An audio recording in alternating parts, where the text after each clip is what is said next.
semua. Alhamdulillah. Siap belajar ya hari ini? Siap. Sebelum kita memulai pembelajaran kita hari ini, lebih baik kita membuka dengan basmalah. Bismillahirrahmanirrahim. Selanjutnya, Ibu di sini akan membuat kalian, kita refreshing dulu ya. Ini. Enggak? Oke. Sedikit. Baik, kita akan sholawatan dulu ya. Ibu. Sholawat Badar ada yang tahu? Tahu, Ibu. Ayo kita sama-sama ya. 3, 2, 1.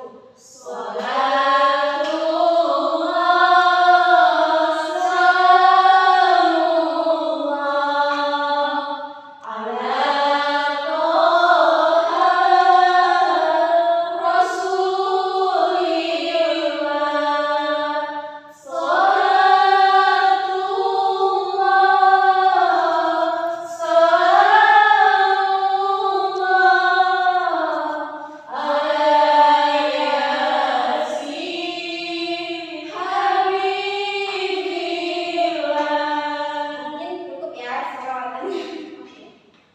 Baik, materi kita hari ini adalah, oh ya, kemarin materi kita tentang apa, ada yang tahu?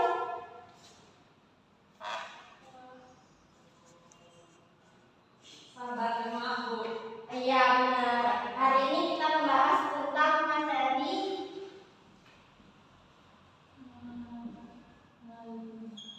ada yang tahu malu itu pengertian dari malu? Ya, Agustin? Oke, jadi malu itu Ibu. Apa namanya? Dia malu untuk bertanya gitu misalnya dia. Ya, tidak percaya diri dia. Kalau mereka? Malu tuh kayak takut-takut gitu, Bu. Takut ini malu karena nggak bisa, atau malu karena apa? Dia nggak kayak percaya diri gitu. Ya. Baik, di sini pengertian malu itu adalah perasaan yang membentengi setiap makhluk atau setiap manusia. Wajar, manusia itu pasti ada kalanya dia malu, kayak seperti malu sama teman, malu sama tetangga, atau dia tidak mudah akrab gitu ya sama tetangganya, jadi dia malu isin atau bahasa Jawanya ya. Ya. Jadi Islam menempatkan rasa malu ini sebagai bagian dari keimanan seseorang. Jadi manusia itu harus menempatkan rasa malu yang pas. Jangan kalau dia mau nanya dia malu, itu jangan ya, itu malu yang salah. Baik, yang selanjutnya ada ayat yang menjelaskan tentang malu. Di sini siapa yang ingin membantu Ibu menjelaskan tentang ayat malu? Ya, Agustin. Surat apa, Ibu? Surat Al-A'raf ayat 179. Ayat ya. A'udzu billahi minasyaitonir rajim. Bismillahirrahmanirrahim. Wa laqad dzara'na li jahannama katsiran minal jinni wal ins. Lahum qulubun la yafqahuna biha wa lahum a'yunun la yubsiruna biha wa lahum adhanun la yasma'una biha. Ulaika kal an'ami bal hum adall. Ulaika humul ghafilun. Sadaqallahu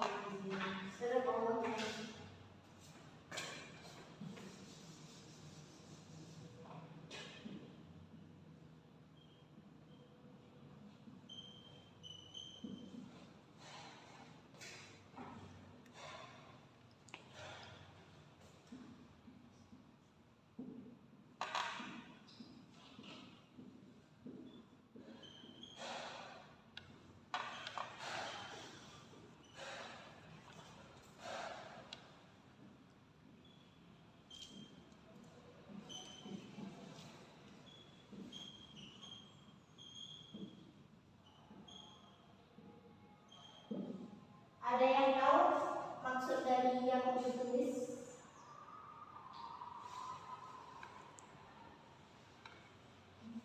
Sebagian dari arti surat ini.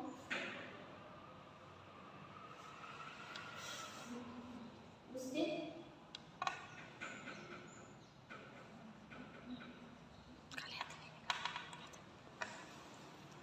Ya, mungkin maksud dari ayat itu orang-orang yang mungkin malu itu akan masuk ke neraka jahanam dan diisi ya jadi neraka jahanam itu diisi dengan jin dan manusia. Mungkin salah satu manusia itu mungkin orang yang malu. ya, arti dari benar kata Gusti, arti dari surat Al-Mulk itu yaitu salah satunya, dan kami akan kami isi neraka jahanam itu banyak dari kalangan jin dan manusia. Karena apa? Karena manusia tidak dipergunakan untuk telinganya untuk mendengarkan sholawat atau mendengarkan nasihat-nasihat dari guru-guru, dan secara lisan tidak dipergunakan untuk membaca atau mengaji, lalu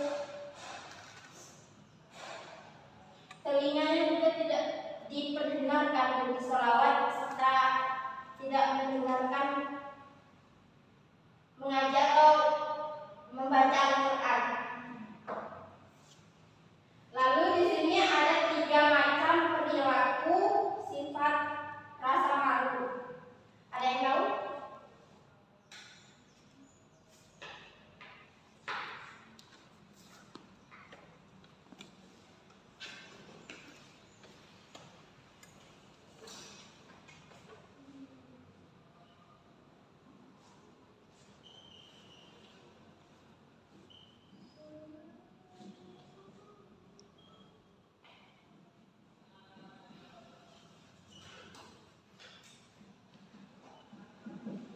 Baik, di sini sifat rasa malu ini salah satunya yaitu malu pada diri sendiri. Karena apa?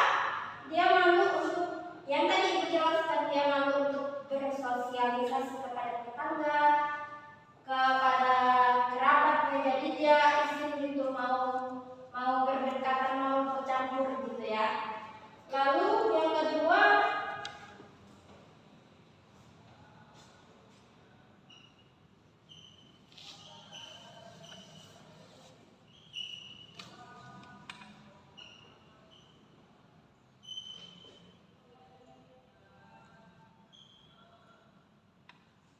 malu kepada manusia.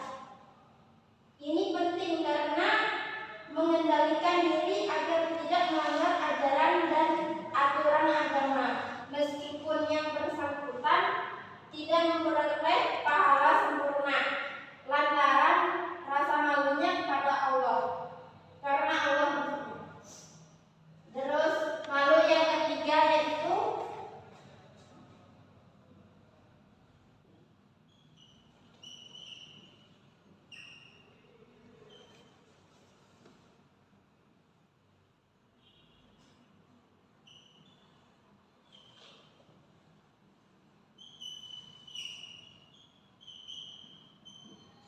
jadi malu yang ketiga yaitu malu kepada Allah Subhanahu wa taala. Dia malu kalau misalnya dia nggak sholat, terus dia nanti kepikiran, saya ini nggak sholat, malulah sama Allah kalau saya nggak sholat gitu ya. Lalu materi yang selanjutnya ada pun contoh-contoh dari rasa malu yang benar. Yang pertama, malu apabila kita tidak melaksanakan sholat yang dijelaskan tadi. Kalau kita nggak sholat, kita malu sama Allah. Kalau kita nggak ngaji, kita malu sama Allah.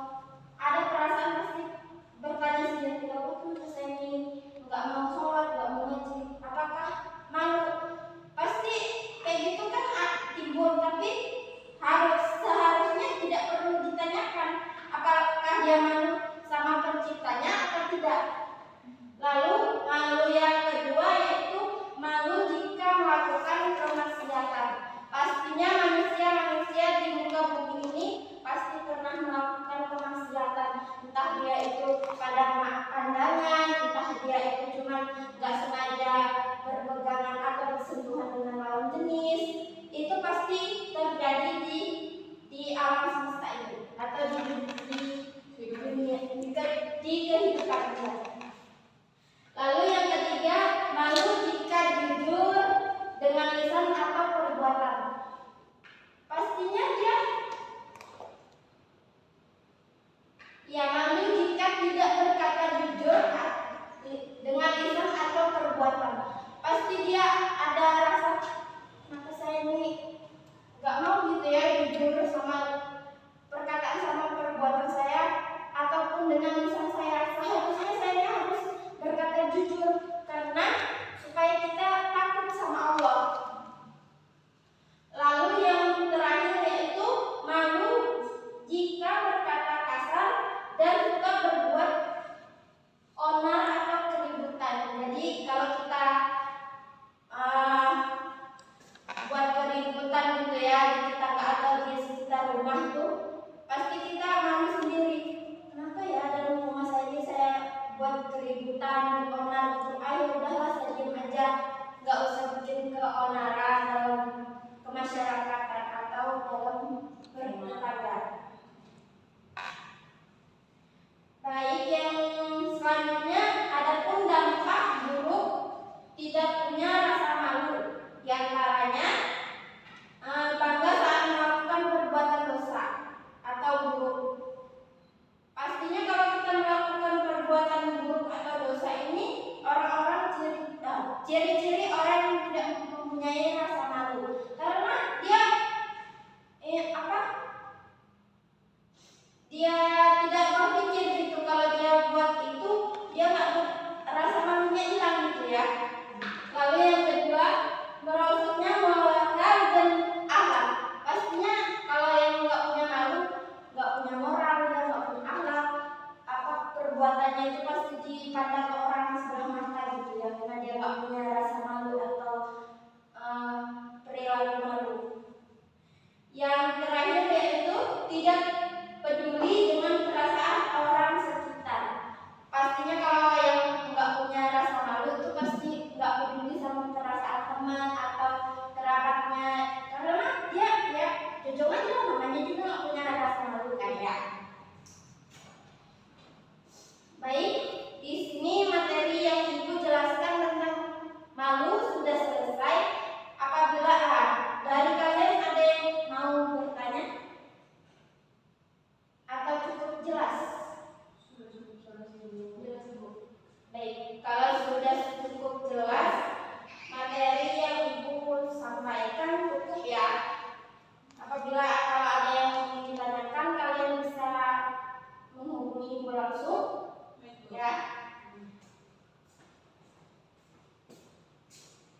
Baik, kita tutup pertemuan kita kali ini dengan membaca hamdalah. Alhamdulillahirrahmanirrahim. Wassalamualaikum warahmatullahi wabarakatuh. Waalaikumsalam warahmatullahi wabarakatuh. Mungkin itu saja